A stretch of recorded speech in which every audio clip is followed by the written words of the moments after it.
大爷，喂，你们是干什么的？你干啥的？啊？你干啥的？你们怎么住到下水道里面啊？我们流浪的走到这边了，风太大，也有雨，下着雨，我们可以避个雨。流浪的也不能住这里面呀，这马上下雨了，昨天还下暴雨了。啊，那我们不知道呀。不是，这地方太危险了，你们赶紧到安全的地方去。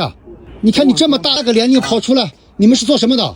做自媒体的。做自媒体的，你这个样子还会做自媒体啊？哎呀，那你说没办法，生意失败了，也破产了。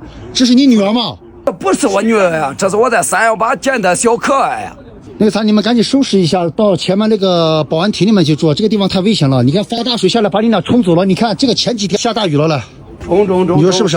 我也是为了你们的安全，你们换一个地方。